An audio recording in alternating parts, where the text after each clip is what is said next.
Espero al final hacer algo, contar una historia de Tácito, el historiador romano Tácito, cuando él revela que encontró el general romano Pompeyo, cuando Pompeyo conquista el templo y Pompeyo entra al Santísimo. Pero esto lo cuento hasta el final. Ethel me puede acordar de contar lo de Pompeyo al final. Vamos a Hebreos, porque con esto sí me gustaría a mí que al menos corriendo, solamente Ethel va a leer y yo solamente quiero poner un par de luces porque nos está comiendo el tiempo-espacio. Imagínense, esto del tiempo-espacio no me gusta mucho porque nos come, ¿ok? Pero bien, Ethel, me gustaría hacer bueno, más que análisis, no va a ser análisis, solamente quiero comentar rápidamente Hebreos 9. Y quiero decir algo muy rápido. Hebreos 9, debemos de tener el clic de que nos está hablando no de cosas externas, sino de cosas internas. Más allá del cronos de un día, y nos introduce al Yom. Adelante, Ethel. Hebreos 9:1. Quien escribe esto, a nuestra manera de ver con Ethel, se llama Priscila. Priscila es la mujer de Aquila. Si a alguien le interesa saber por qué nosotros somos de la opinión que fue una mujer la que escribió Hebreos, más adelante daremos nuestro punto de vista respaldado por la evidencia histórica del texto, literal del texto, de que fue una mujer la que escribe la carta a los Hebreos. No sé si esto ya también está haciendo que se derrumbe el mundo, pero oye, adelante, Ethel. 9:1. Ahora bien, aún el primer pacto tenía ordenanzas de culto y un santuario terrenal. Claro, el primer pacto tenía ordenanzas de culto, de Abodá, servicio terrenal. Vamos, Ethel. Porque el tabernáculo estaba dispuesto así. En la primera parte, llamada el lugar santo, estaban el candelabro, la mesa y los panes de la proposición. Lo vamos a ir dibujando de la siguiente manera. Lo vamos a ir dibujando, amigos, y fíjense bien cómo vamos a hacer las partes del tabernáculo.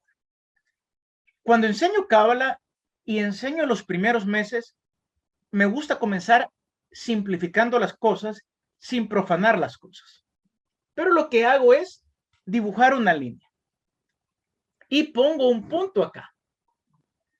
Pongo el punto a donde la eternidad, muy bien, a donde la eternidad, el punto a donde la eternidad entra, aquí vamos a poner tiempo, espacio. Tiempo, espacio. Entonces, fíjense bien lo que dice otra vez. Lea Ethel, por favor, el 9:2. Porque el tabernáculo estaba dispuesto así. En la primera parte, llamada el lugar santo, estaban el candelabro, la mesa y los panes de la proposición. ¿Por dónde entraba el adorador? No por dónde baja la luz divina. ¿Por dónde entraba el adorador? El adorador entraba por acá. Por el tiempo, espacio. Entonces, ¿qué se encontraba en la primera parte? Que la escritora de Hebreos, la primera parte, lo va a tomar como aquellas cosas que atañen al tiempo.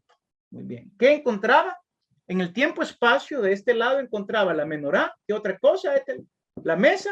La mesa de los panes de la proposición. Y pasa algo. Para los curiosos, sigue leyendo. El candelabro, ya lo mencionó. La menorá ya está. La mesa sí. De los panes de la proposición. Ok. Y solo pone dos cosas. Y nada más. Oh, esto es un misterio. Porque sabemos que habían cuántas cosas. 3. Falta el incensario. Falta el incensario. Falta el altar de oro. Muy bien, pero vamos a revelar este misterio de la carta a los Hebreos que a muchos les da dolor de cabeza. Siga, Ethel. Tras el segundo velo, ok, vamos al segundo velo. Muy bien. Este es el velo. Tú dirás, ¿y cuál era el primero? El que los sacerdotes ya habían traspasado el atrio. Muy bien, habían entrado, había una cortina que separaba el atrio, entraban al atrio y luego entraban al lugar santo. Vamos, Ethel, por favor. Tras el segundo velo estaba la parte del tabernáculo llamada el lugar santísimo. Muy bien. El Santísimo, amigos, cuando entramos al Santísimo, estamos haciendo la correspondencia en Cábala de que estamos entrando a la eternidad. ¿Y qué había en la eternidad? Porque es lo más oculto de lo oculto de lo oculto. ¿Okay? Estamos entrando ya en las partes profundas del tabernáculo. Por aquí entraba el adorador. Vamos, Ethel. el cual tenía un incensario de oro Muy bien. y el arca del pacto cubierta de oro por todas partes. Arca del pacto. El arca del pacto. El arca del pacto está dentro de ti, en lo más oculto. Aquella región tuya que percibe la vibración de la eternidad, a donde Yeshua va a decir, yo les doy vida eterna. Quiero que ustedes sientan la vibración de la eternidad.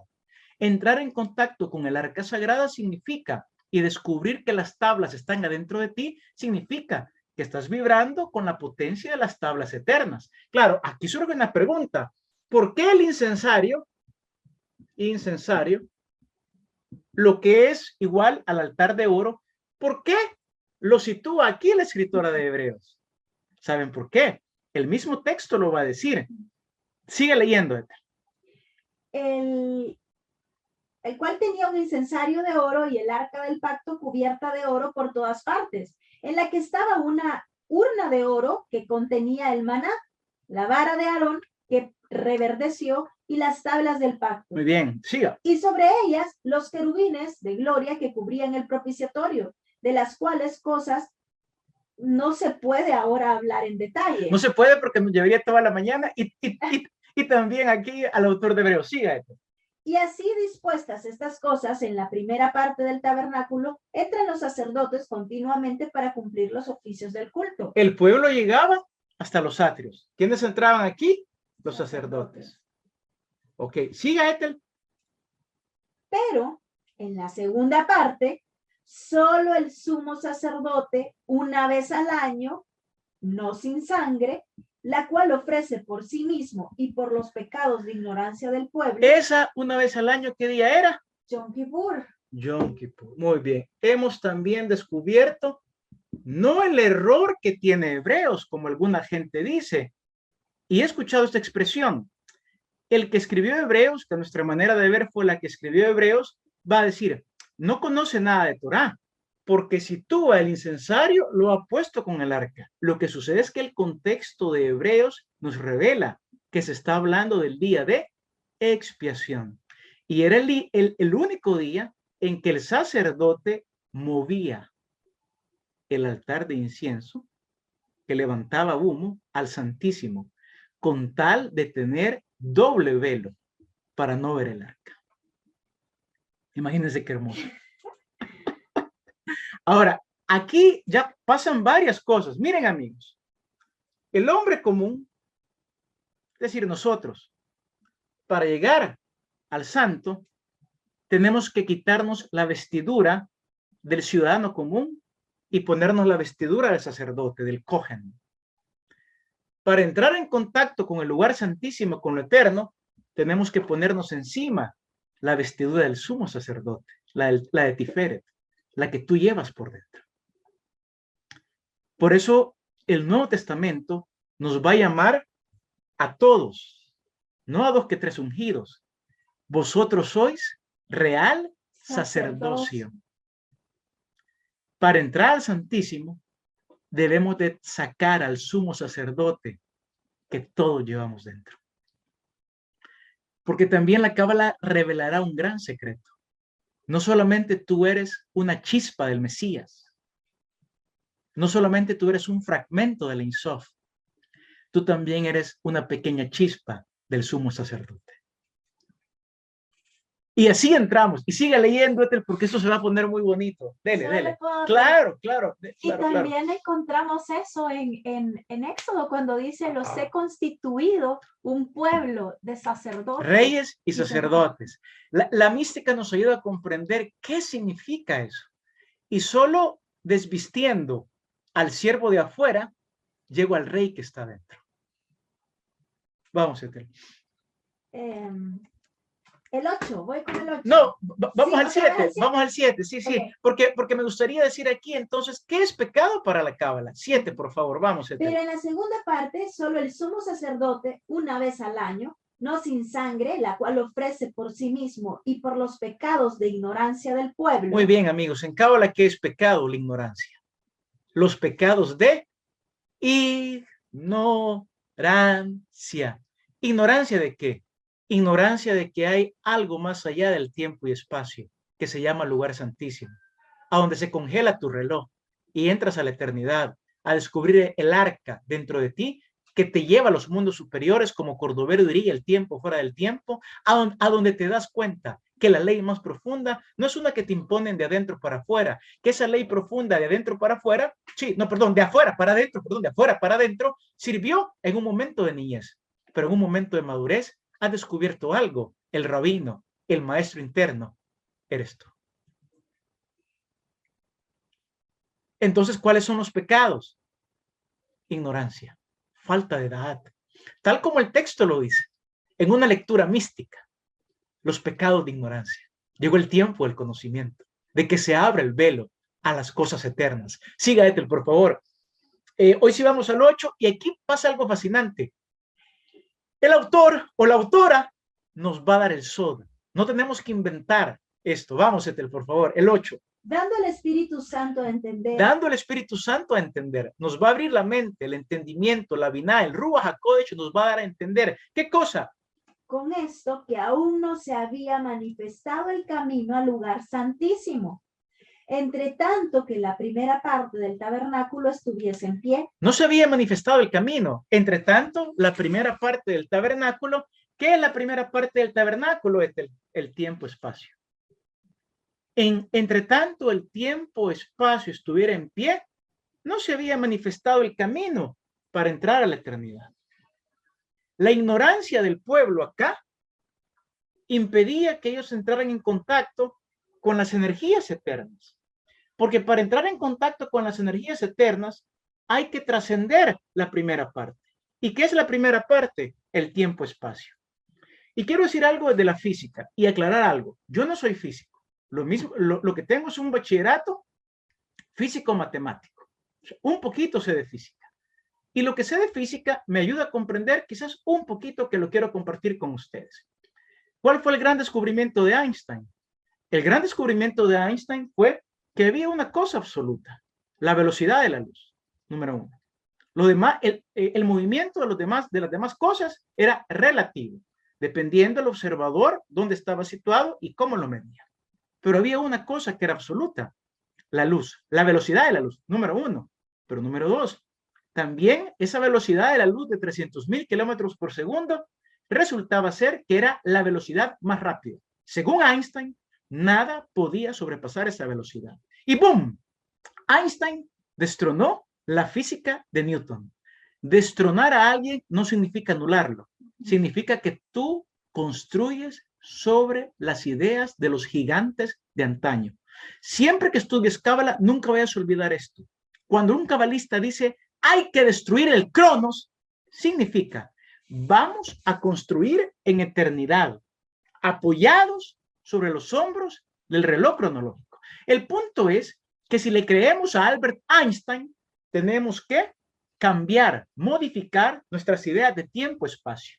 Esto en 1906 hizo que la gente se opusiera a Einstein, ¿okay? Los científicos. Y lo mismo pasa en la religión, cuando venimos a la cábala, porque los cabalistas no solamente operamos con Einstein, los cabalistas también, Einstein hizo algo que faltó destruir. Él quiso guardar la causalidad, porque un universo en brillar sin causa-efecto no pudiera dar lugar a las leyes de Einstein. Para guardar la causalidad fue que Einstein no solamente dijo que había un absoluto, que era la velocidad de la luz, sino que Einstein dijo, y más que esa velocidad, nadie puede ir. Pero venimos los cabalistas, y los cabalistas decimos, sí, podemos destruir la causalidad, y se debe destruir la causalidad, la causa y efecto. ¿Por qué? Porque hay luces que van más rápido que la luz. ¿Cuáles? Las luces de la Sefirot. Solo que necesitamos keilim más amplios para poder captar esas luces. Claro, tú me vas a decir, pero esas luces velozas entonces sí destruyen la causalidad. Correcto. Por eso el cabalista te va a decir, ¿qué es antes, el huevo o la gallina? Momento. Esa es una pregunta causal, causa-efecto. El cabalista no opera con eso. ¿Qué te va a decir el cabalista? Eso es simultáneo. Pero para entrar a ese nivel de pensamiento, lo primero que el texto bíblico va a hacer es decirnos, esta primera etapa hay que superarla para llegar a la etapa eterna, a la etapa oculta. Fíjense que les quiero decir algo que a mí sí me ha estado motivando mucho a ampliar el CLI desde todos los puntos de vista posibles. ¿Por qué? Porque al ir estudiando Cábala te das cuenta de algo. Jesús, Isaías, Ezequiel, San Pablo, Shimon Bar Yochai, Rabí Akiva, esos tipos literalmente eran genios. Lo que los científicos del siglo XX como Max Planck, Albert Einstein, Schrödinger, con su famoso El gato de Schrödinger, vinieron a sacar a luz, esos tipos lo conocían hace 2000 años. Y la escritora de Hebreos lo está revelando. Mientras está en pie en nuestra vida solo el espacio-tiempo, no podemos comprender los secretos eternos. Y vamos a ver cómo operan, y con esto me despido. Vamos, Ethel, por favor. Entonces, dice acá, no se había manifestado el camino al lugar santísimo, porque la primera parte del tabernáculo, entiéndase, el tiempo-espacio estaba de pie. ¿Cómo sabemos que es el tiempo-espacio? Versículo 9. Lo cual es símbolo para el tiempo presente, según ¿Okay? el cual... Lo cual es símbolo para el tiempo presente. ¿Qué es símbolo para el tiempo presente? La primera parte del tabernáculo. Espacio temporal. Siga, Ethel. Es símbolo para el tiempo presente, vamos. Según el cual se presentan ofrendas y sacrificios que no pueden hacer perfecto en cuanto a la conciencia al que practica ese culto. ¿Por qué no los puede hacer perfectos en cuanto a la conciencia? Porque la conciencia es algo interno. Todo lo interno todo lo interno es eterno. Todo lo externo, temporal. ¿Por qué se desgasta la materia? Porque son los universos más externos. A medida vas más arriba de Briya, Atzilut y Adán Kadmon, ya no hay desgaste material. Porque a medida vas adentro de ti, entras en contacto con energías eternas que no se desgastan. Ahora viene aquí la pregunta. Entonces, ¿por qué habían sacrificios externos? Y va a decir la de Hebreos, como abluciones, como comida, porque hay que purificar también lo externo. Vamos, Ethel, por favor. Lo cual es símbolo para el tiempo presente, según el cual se presentan ofrendas y sacrificios que no pueden hacer perfecto en cuanto a la conciencia al que practica ese culto. Muy bien, y aquí vamos a ir aterrizando. Quería llegar más, pero yo creo que el tiempo ya nos comió. ¿Termina el 10? Sí, termino, pero un momento. Dele, sí, dele. Ya que consiste solo de comidas y bebidas, de diversas abluciones y ordenanzas acerca de la carne, impuestas hasta el tiempo de reformar las cosas. El tiempo de reformar las cosas ya nos llegó. La cábala lo reveló. Los místicos judíos del tiempo, el segundo templo, lo conocían. Quiere decir eso que no tiene valor las leyes de comida, de bebida. Quiere decir eso que, por ejemplo, Kenneth y Ethel, nosotros por convicción respetamos. Para lo de afuera, nosotros guardamos la Torah. Pero como bien dice también el doctor Mario Sobán, llegará un momento en el mundo venidero en que incluso las leyes alimenticias serán, ¿qué cosa? Anuladas. ¿Por qué? Porque el tiempo de reformar todas las cosas va a llegar. Lo que tenemos que realizar, queridos amigos, es que la eternidad está acá. El Santísimo, el lugar santísimo, nos ha invadido. Aquellos que han encontrado el arca dentro de ellos ya no están sujetos al cronos y a la vez oscilan entre la eternidad del Santísimo y entre el lugar santo. Oscilan entre su sumo sacerdote y entre su sacerdote y entre su ciudadano común. Estamos oscilando. Y lo último es, siempre para la gente que entra al Santísimo, cuando entras al lugar santísimo también te das cuenta de algo. Cristo ya está acá. Por eso es que ya no lo esperas. Vea lo que dice el 11 entonces. Pero estando ya presente Cristo, somos sacerdote de los bienes venideros. Ahí quedémonos, Ethel. Estando ya presente. Estando ya presente Cristo. Muy bien. ¿Por qué se puede afirmar acá que estando ya presente Cristo? Porque el análisis de Hebreos es un análisis desde el Santísimo, no desde el atrio y no desde el Santo, a donde está la gente todavía esperando a Cristo. En el Santísimo te das cuenta de que Cristo ya está presente. Muchas gracias. Muy bien, bueno, nos vamos a nuestras preguntas y respuestas después de este tema que nos ha llevado al tiempo fuera del tiempo. Sí, hoy nos salimos del tiempo fuera del tiempo. Disculpas, amigos, que se nos fue la hora. Vamos a dedicar 10 minutos a responder preguntas también porque tenemos un compromiso a las 2 de la tarde. Así que bueno, dediquemos unos 10 minutos a responder preguntas. Levantar es encontrarle sentido a qué estoy haciendo en Malhut. Todo aquel que resucita encuentra un sentido trascendente, oculto, interno, que le da fuerza de adentro hacia afuera. Lo que comenta es pensar que solo la fecha establecida, por ejemplo, para Yom Kippur o Pesach, es que podemos unirnos con la energía de esa cita divina, pero en realidad serían todos los días. ¿Quién dijo eso? Así es. Tienes una muy buena comprensión de los temas eternos. Y lo cual no quiere decir que en tiempo-espacio siempre estará el Yete Tishrei para junto a otros amigos en carne y sangre unirme para un Yom Kippur. Has entrado a los misterios de la Cábala. Felicidades. ¿Quién dijo eso? Francisco. Valdovinos. Estás entrando al Santísimo, Valdovinos. Hey, por aquí me recuerdan a mí también lo que yo le iba a recordar, la historia de Tácito. Ah, la historia de Tácito.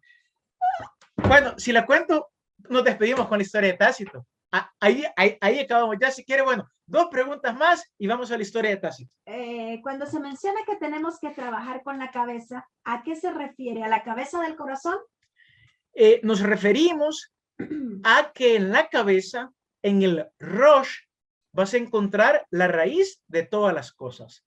Rosh en hebreo significa, puede ser traducido como cabeza o como principio. Por eso la escritura va a decir que el marido, que el esposo, y hablando de energías, cuidado con esto, por eso es que la gente se confunde y dice, la mujer está bajo del hombre. Estoy hablando de energías. El marido o la energía masculina es Rosh, de la energía femenina.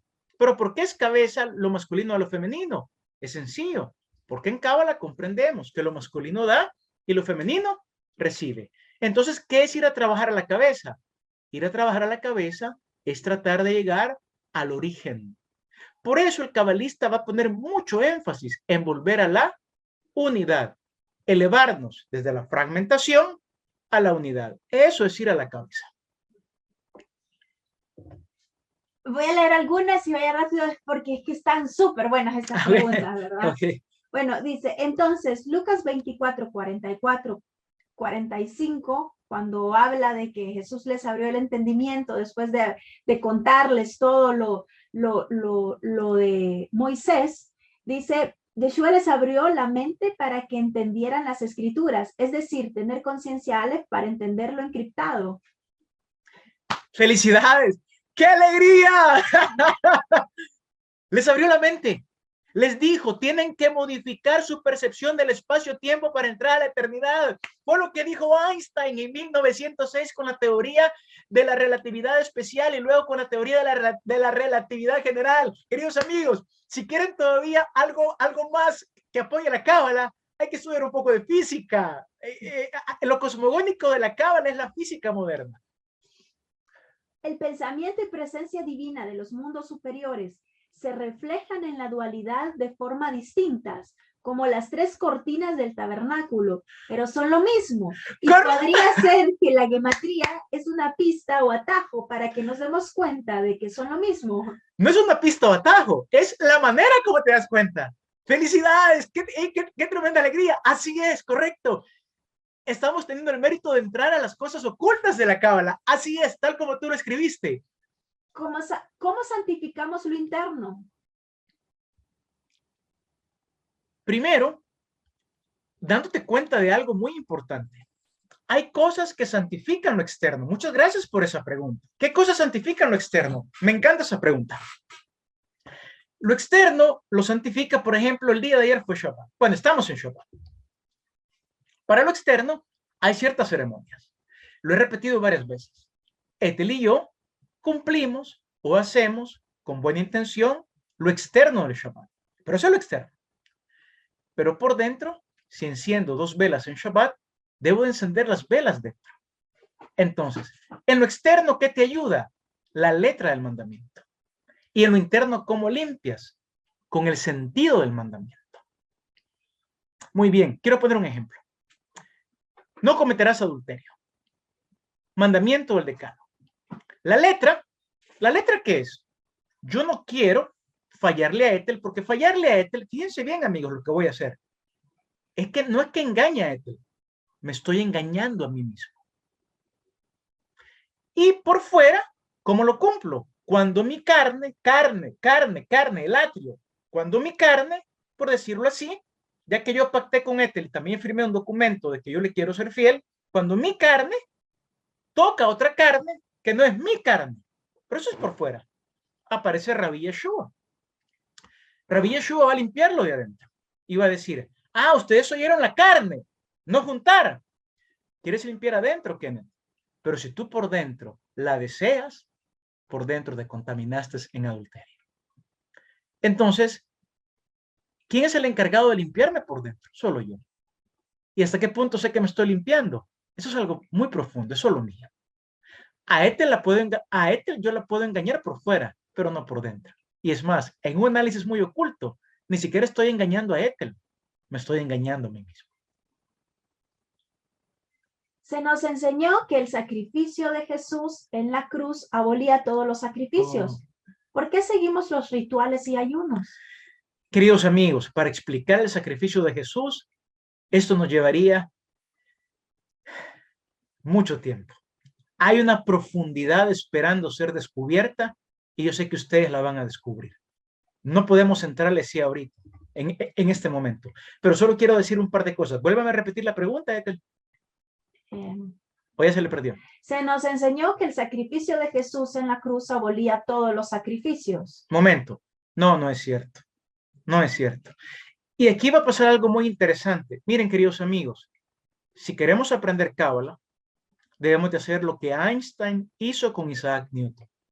Le dio las gracias, se paró en los hombros de Newton y propuso la teoría especial de la relatividad y luego la teoría de la relatividad general que obligó a cambiar las doctrinas de movimiento, tiempo y espacio. Hoy lo voy a poner desde la vida espiritual.